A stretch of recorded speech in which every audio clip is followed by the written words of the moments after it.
हाय दोस्तों, स्वागत है आपका मेरे यूट्यूब चैनल क्यूरियस माइंड में। मैं मनीषा तिवारी मिश्रा। आज हम देखेंगे 7th स्टैंडर्ड की हिस्ट्री और थर्ड लेसन चल रहा है, third topic the Delhi sultans. चलिए स्टार्ट करते हैं टॉपिक के बारे में। प्रीवियस टॉपिक्स आपको मेरे प्रीवियस वीडियोस में दिख जाएंगे और हमारा हिस्ट्री का 6 to 8 स्टैंडर्ड का NCERT बुक से जो इम्पोर्टेंट पॉइंट्स हैं हम उसी के बारे में डिस्कस कर रहे हैं, जो आपके आने वाले एग्जाम के लिए काफ़ी हेल्पफुल है। तो चलिए स्टार्ट करते हैं। द दिल्ली सुल्तान्स, तारीख सिंगुलर वर्ड है और तारीख प्लूरल है। ये किस में लिखा है? पर्शियन, रिटन इन पर्शियन, ठीक है, पर्शियन लैंग्वेज में लिखा हुआ है ये। In 1236 sultan Iltutmish's daughter Razia became sultan. The chronicler of the age Minhaj-e-Siraj recognized that she was more able and qualified than all her brothers. She was removed in 1240। तो देखिए 1236 में सुल्तान इल्तुतमिश एक राजा थे। उनकी जो बेटी थी रजिया सुल्तान, वो सुल्तान बन चुकी थी, सुल्तान बनाई गई थी। और ये जो क्रोनिकलर है, मतलब जो डेट है, जो टाइम है, ईयर से मिन्हाज-ए-सिराज के हिसाब से पता लगाया गया है कि वो बहुत ज़्यादा काबिल थी और पढ़ी लिखी थी अपने सारे भाइयों में से। बट उन्हें 4 साल बाद यानी 1240 को उन्हें उनके राज्य से नियुक्त कर दिया गया था, निकाल दिया गया था, नियुक्त नहीं किया गया था। Another queen Didda ruled in Kashmir 1980 to 1003। तो देखिए दूसरी जो क्वीन थी, पहली तो रजिया सुल्तान थी, उसके बाद दूसरी भी थी कश्मीर में जिनका नाम था दिद्दा। इन्होंने रूल किया था 980 से लेके 1003 तक। जामा मस्जिद, देयर लीडर इमाम। जामा मस्जिद के लीडर कौन है? इमाम। During prayer Muslim stand facing Mecca. In India this is the west, this is called the qibla. तो जामा मस्जिद के जो लीडर थे उन्हें इमाम कहा जाता है। और उसके बाद जो मुस्लिम्स प्रेयर करते हैं तो वो जो स्टैंड करते हैं, मतलब अपना जो फेस रहता है उनका, वो मक्का की तरफ उनका पूरा फेस होता है। तो ये जो इंडिया में जो डायरेक्शन है वेस्ट की तरफ आता है, इनका जो फेस है मक्के की तरफ, ये वेस्ट की साइड में आता है और इसे किबला कहा जाता है। किबला या किबला, अगर गलत हो तो सॉरी उसके लिए, लेकिन किबला ऐसा कुछ वर्ड है। Minar was first mosque build by the Delhi sultans. तो मीनार जो पहला मॉस्क्यू था और ये बनाया गया था दिल्ली सुल्तान द्वारा। It was build by 3 sultans, और इसे 3 सुल्तानों के द्वारा बनवाया गया था मीनार मॉस्क्यू। कुतुबुद्दीन ऐबक, इल्तुतमिश, फिरोज शाह तुगलक। तो देखिए कुतुबुद्दीन ऐबक, इल्तुतमिश और फिराक शाह, इन तीनों ने मिलकर मीनार मॉस्क्यू को बनाया था, जो कि पहला मॉस्क्यू था दिल्ली में। Begumpuri mosque build in the region of Mohammad Tughlaq. It was the main mosque of Jahanpanah. तो बेगमपुरी मॉस्क्यू बनाया गया था, ठीक है, बेगमपुरी मॉस्क्यू बनाया गया था और ये मोहम्मद तुगलक ने बनाए थे। और इस मॉस्क्यू, ये जो एक मॉस्क्यू था, ये बहुत ज़्यादा इम्पोर्टेंट था जहांपनास के लिए। Moth ki Masjid build in the region of Sikandar Lodi by his minister. इनके मिनिस्टर द्वारा, ठीक है, सिकंदर लोधी के मिनिस्टर के द्वारा मौत की मस्जिद ये बनाई गई थी। मॉस्क्यू वॉज जमली कमली बिल्ड इन द लेट 1520। जमली कमली क्या है? एक मॉस्क्यू है और ये 1520s में बनाई गई है। The Khalji and Tughlaq monarchs appointed military commanders as governors of territories of varying size. This lands were called iqta and their holder was called iqtadar. तो जो खलजी और तुगलक इन दोनों ने मिलिट्री स्टार्ट की थी, ठीक है, मिलिट्री उन्होंने अपॉइंट किए थे, कमांडर्स मिलिट्री के अपॉइंट किए थे और उन्होंने ज़मीन दे दी थी उन्हें राज्य करने के लिए उस पर। तो साइज़ के हिसाब से वो ज़मीन उन्हें दे दी गई थी। और इसी लैंड को, इन्हीं ज़मीन को क्या कहा जाता है, इक्ता कहा जाता है। और जो इस लैंड को रखता है अपने पास, यानी उसके जो होल्डर होते हैं उन्हें इक्तादर कहा जाता है, इक्तादर या फिर मुक्ति कहा जाता है। ये इंपॉर्टेंट क्वेश्चन है, आ चुका है। सुल्तानेट एज रेवेन्यू कलेक्टर्स, जो सुल्तानेट थे वो रेवेन्यू कलेक्ट करते थे। And assessors before some of the old chieftains and landlords served. There were 3 types of taxes on cultivation called kharj, and amounting to about 50% of the peasants' produce, on cattle and on houses. तो 3 प्रकार के जो इन्होंने जो revenue collect करना शुरू किए थे, ये बहुत ही पुरानी सिस्टम थी। ज़मींदारों से ये मतलब ज़मींदारी से कलेक्ट करते थे। और इसके 3 प्रकार थे। एक था कि कल्टीवेशन कॉल्ड, अच्छा, जो कल्टीवेट करते थे, मतलब जो लोग ज़मीन में अनाज बोते थे उसके ऊपर लिए जाते थे टैक्सेस, उसे कहते हैं खर्च। और जो अमाउंट से लिए जाते थे 50% ऑफ द पीजेंट प्रोड्यूस, यानी जो किसान ने जो भी उगाया है उसका 50% लेते थे, उसे अमाउंट से लेते थे, ठीक है। और एक कैटल के ऊपर था, मतलब जो उन्होंने जानवर रखे थे उसके ऊपर था, और वो जहाँ घर बनाए थे उसके ऊपर भी था टैक्स। तो जो किसान बोते थे उसके ऊपर जो टैक्स था उसे खर्च कहा जाता था। उसके बाद जानवरों के ऊपर और उन्होंने जहाँ घर बनाया था उसके ऊपर वे टैक्स लिया करते थे। इस तरह के 3 प्रकार के टैक्सेस वसूलते थे Delhi sultans. The Sayyid and Lodi dynasties ruled from Delhi and Agra till 1526। तो सैयद और लोधी, ये जो राजघराने थे, इन्होंने रूल किया था दिल्ली और आगरा में 1526 तक। उसके बाद देखिए the Mughal empire. Mughal empire के बारे में जानते हैं, तो ये 4 टॉपिक है। The first Mughal emperor Babar's great great grandfather, यानी जो फर्स्ट मुग़ल थे वो कौन थे, वो बाबर के जो ग्रेट ग्रेट ग्रैंडफादर थे, वो सबसे पहले मुग़ल एम्परर थे। Babur the first Mughal emperor. Babur क्या थे, वो एक पहले मुग़ल एम्परर थे और 1526 से 1530 तक वो मुग़ल रहे। He won Fargana in 1494. That time he was 12 years old. He won Kabul in 1504. तो ये इन्होंने बाबर ने क्या जीते थे, फरगना जीते थे 1494 में। और उस समय ये सिर्फ 12 साल के थे, यानी 12 साल की उम्र में फरगना ये जीत चुके थे। उसके बाद इन्होंने काबुल जीता थे 1504 में। In 1526 he defeated the Sultan of Delhi. 1526 में इन्होंने दिल्ली सुल्तान को हराया। किन्होंने, Babur. Ibrahim Lodi at Panipat and captured Delhi and Agra. तो इब्राहिम लोधी को इन्होंने पानीपत में हराए थे और इन्होंने दिल्ली और आगरा को अपने कब्जे में कर लिए थे। किन्होंने, बाबर ने। बाबर एक डायनेस्टी है, राजा थे मुगल एम्परर के। हुमायूं का देखिए काल कब तक था, 1530। वेट बाबर कब तक थे, 1530, 1526 to 1530 उनका राज्य रहा। 1526 defeated Ibrahim Lodi and his Afghan supports at Panipat. अच्छा, तो उन्होंने इब्राहिम लोधी को हराया है और उसके बाद अफगान सपोर्ट्स एट पानीपत, उन्हें पानीपत के युद्ध में अफगानियों ने उन्हें मदद की। हुमायूं 1530 से 1540 में थे। जहांगीर 1605 से 1627 तक थे। शाहजहां 1627 से 1658 तक थे। ही वॉज इन डेक्कन, अहमदनगर और छा इन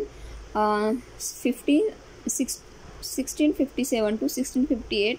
There was conflict over succession amongst Shahjahan's sons. अच्छा, जो शाहजहां थे उनके बच्चों के अंदर बहुत ज़्यादा आक्रमण हुआ करते थे, बहुत कंफ्यूज रहा करते थे वे लोग। Aurangzeb was victorious and his 3 brothers including Dara Shukun, Shukoh were killed. अच्छा, तो एक लड़ाई में क्या हुआ था, शाहजहां के बच्चे ने आक्रमण किए थे और औरंगजेब वॉज विक्टोरियस। उसमें औरंगजेब क्या थे, जीत चुके थे और उनके 3 भाई जो थे, दारा, सुकोन और उनके भाई क्या हुए थे, मर चुके थे औरंगजेब के।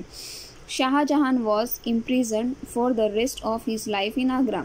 शाहजहां को उन्होंने जेल में डाल दिए थे पूरी लाइफ के लिए आगरा में, इस आक्रमण में। यह आक्रमण कहाँ हुआ था, he was in Deccan, Ahmednagar और Jha.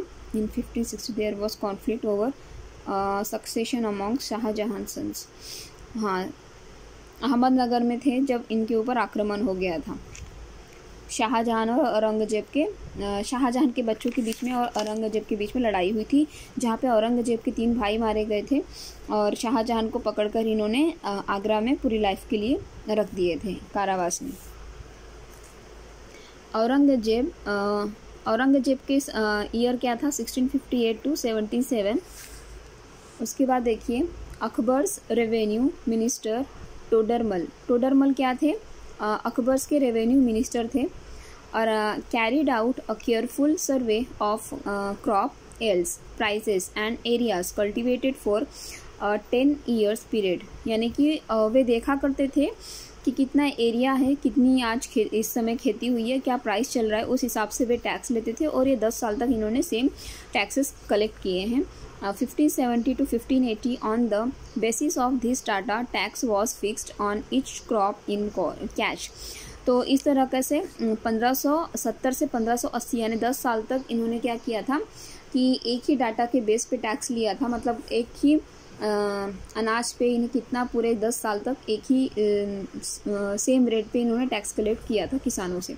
This revenue system was known as zabt. तो इस तरह की जो रेवेन्यू थी, इस तरह की जो टैक्स कलेक्शन का जो प्रोसेस था उसे जब्त कहा जाता है। जब्त किसे कहा जाता है, तो 10 साल तक चलती है, जिसमें किसान के लैंड की साइज, कितने क्रॉप्स हुआ है, मतलब कितना किसान ने अनाज उगाया है, क्या प्राइस चल रहा है, उसके हिसाब से 10 साल तक सेम प्राइस उनके अनाज पे फिक्स करके उसे 10 साल तक लिया जाता है।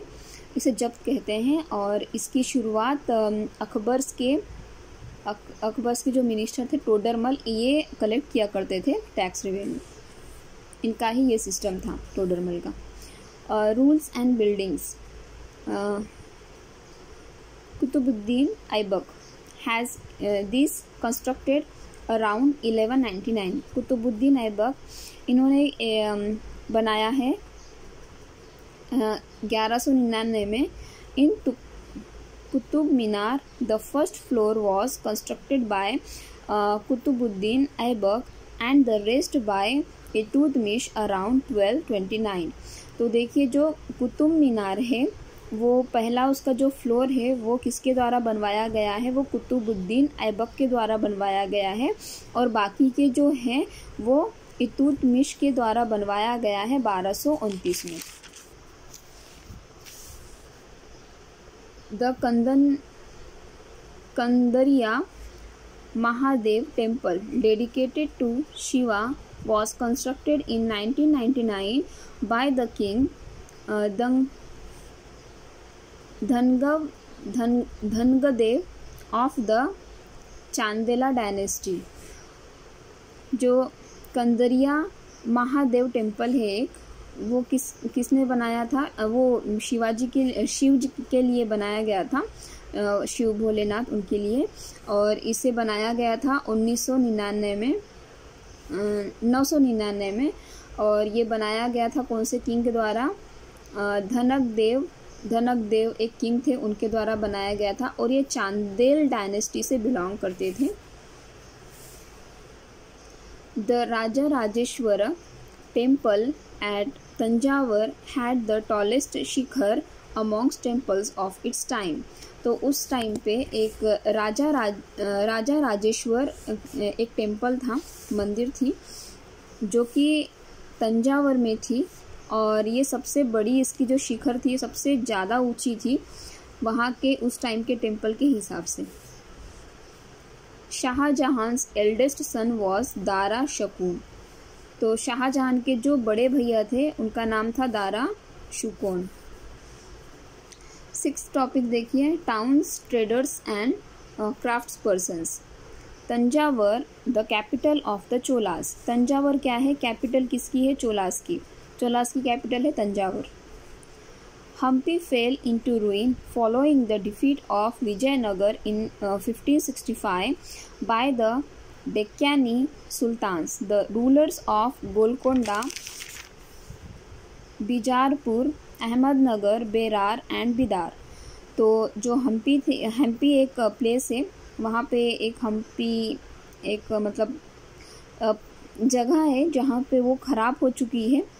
और ये कैसे ख़राब हुई, क्योंकि विजयनगर से हार गई थी 1665 में। डेक्कानिक सुल्तान से विजयनगर हार गया था, तब ये ख़राब हो चुकी थी। और उस टाइम के रूलर थे, रूलर ऑफ गोलकोंडा, गोलकोंडा के रूलर थे बीजारपुर रूलर थे, अहमदनगर, बेरार एंड बिदार। इन लोगों की वजह से वे हमला हुआ विजयनगर में और हम्पी ख़राब हो चुकी थी।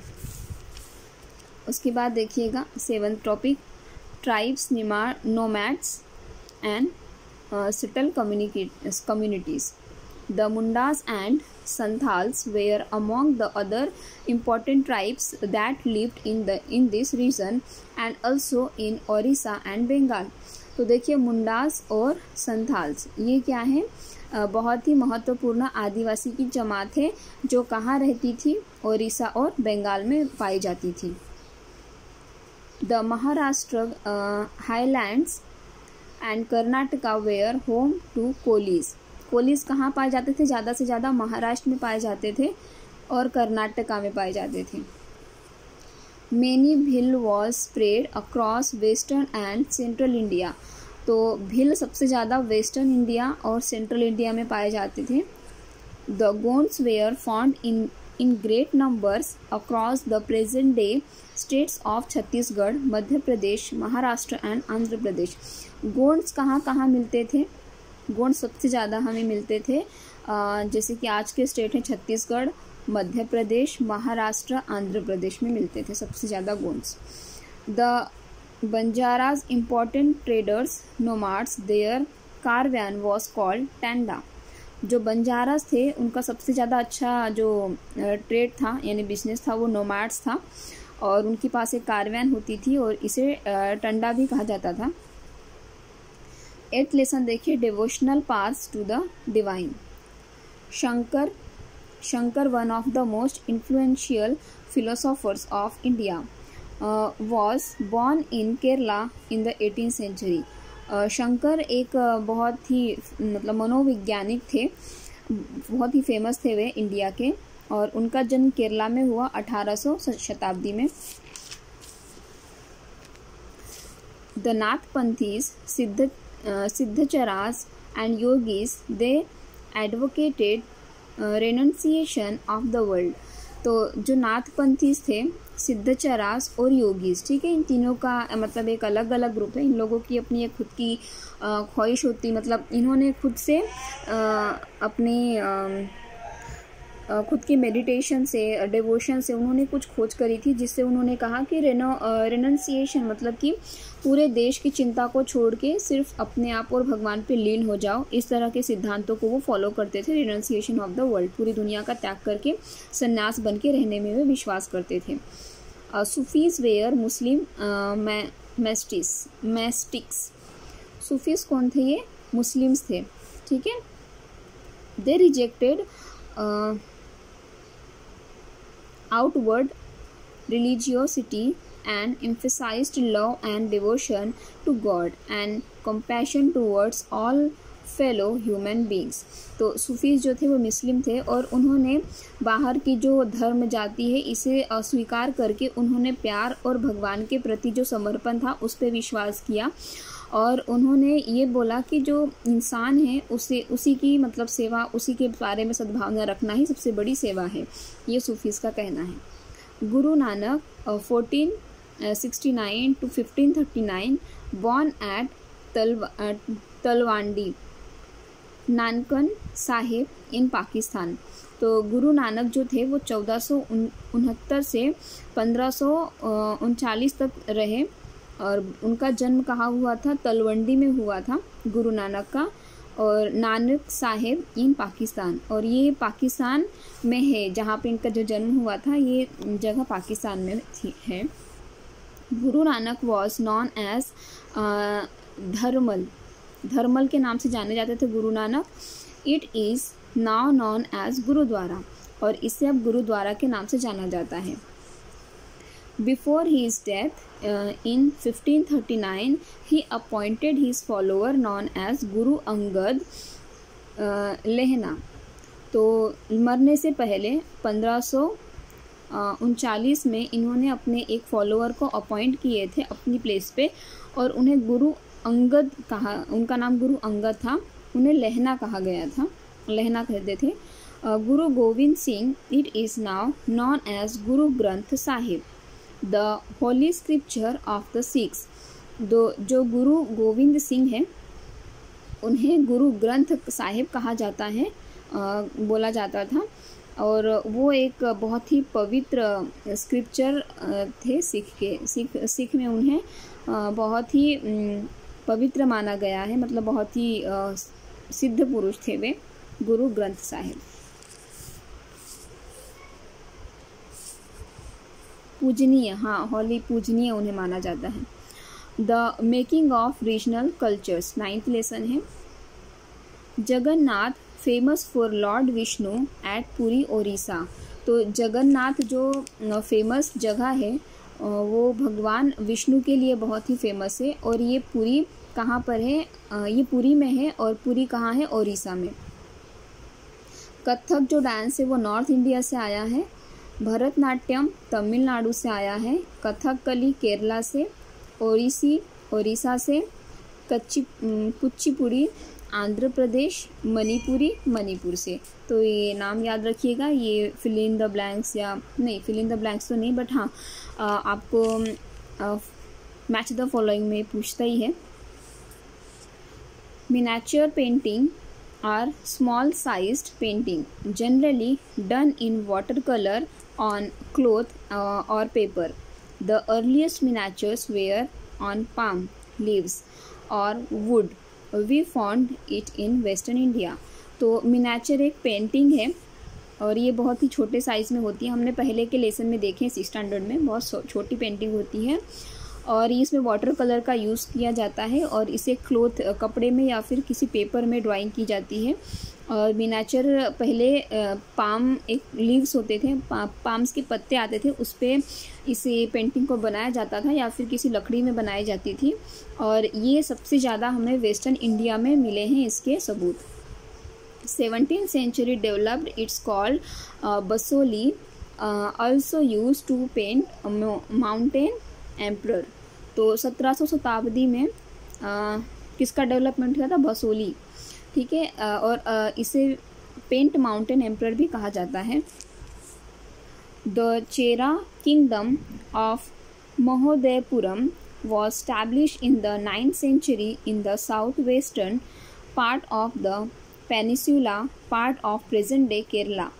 तो जो चेरा किंगडम है, चेरा के जो राजा हैं, ठीक है, महोदयपुरम नाम है उनका, महोदयपुरम, ये उसे स्थापित किया गया है 9 की शताब्दी में, 9th सेंचुरी में, और इसे साउथ वेस्टर्न साइड में स्थापित किया गया है। पार्ट ऑफ पेनिसुला के भाग में, part of present day Kerala का भी कुछ भाग उसमें आया है। किसे स्टैब्लिश करने में? महोदयपुरम को स्टैब्लिश करने में। और ये किसके द्वारा करवाया गया है? चेरा किंगडम के द्वारा।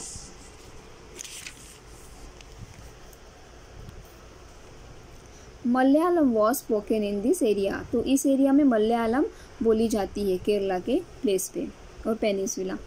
Prince Raj Singh of Bikaner. अच्छा, प्रिंस जो थे राज सिंह, ये बीकानेर के थे। Soft colours including cool blues and greens and a lyrical treatment of themes distinguished Kangra painting.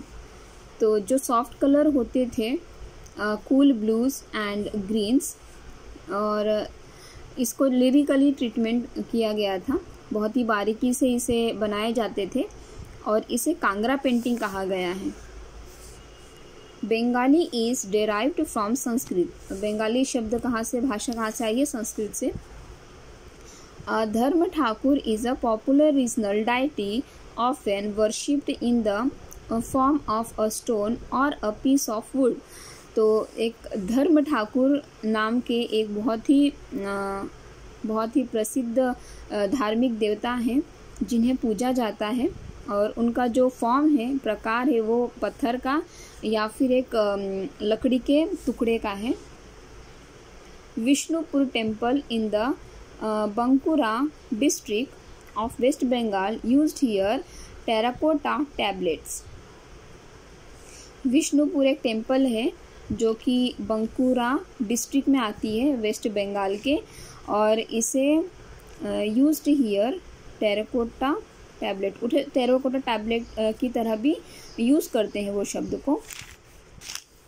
Many of the modest brick and terracotta temples in Bengal where built with the support of several law social groups such as the Kolu oil pressures and the Kansari bell metal workers. The coming of the Empyrean trading companies created new economic opportunities.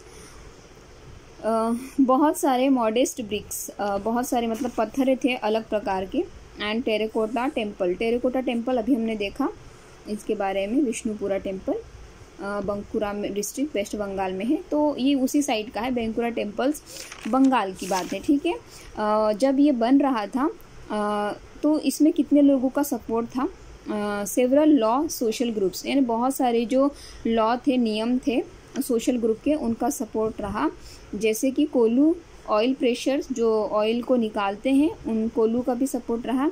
And कंसरी bell metal workers, जो metal बनाते हैं bell के, कंसरी कहा जाता है उन्हें, उनका भी सपोर्ट रहा। The coming of the European trading, जो लोग यूरोप से आते थे बिजनेस के लिए, उनका भी सपोर्ट रहा।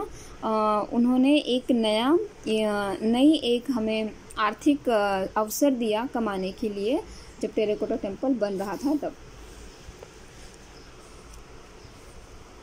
अब देखिए लास्ट टॉपिक है ये, 10th लेसन है, 18th सेंचुरी पॉलिटिकल फॉर्मेशन। निज़ाम उल मुल्क Asaf Shah the founder of the Hyderabad state. तो ध्यान में रखिएगा, निज़ाम उल मुल्क असफ, ठीक है, असफ जहाँ, इन्होंने ये फाउंडर हैं हैदराबाद स्टेट के, सबसे पहले स्टेट इन्होंने बनाया है हैदराबाद।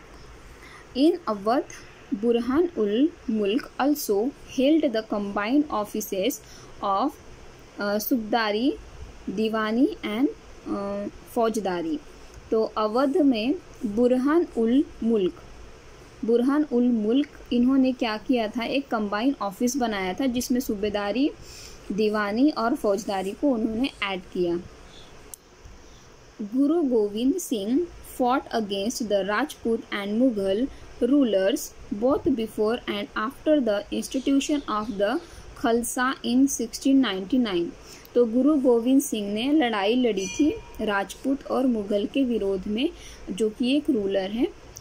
तो इन दोनों से before and after the institution, अच्छा संगठन के पहले इन्होंने लड़ाई लड़ी, पहले और बाद में, ऑफ द खलसा, अच्छा खलसा के संगठन के लिए इन्होंने लड़ाई लड़ी थी 1699 में। आई होप आपको ये सब समझ में आ गया होगा। 6th स्टैंडर्ड की हिस्ट्री यहीं ख़त्म होती है, हम लोग 8th स्टैंडर्ड की हिस्ट्री अब स्टार्ट करेंगे। Thank you for watching this video. अगर आपको वीडियो अच्छा लगा हो तो लाइक करें, सब्सक्राइब करें, ना अच्छा लगा हो तो आप कमेंट बॉक्स में ज़रूर लिखें कि इम्प्रूवमेंट की क्या ज़रूरत है। Thank you for watching this video.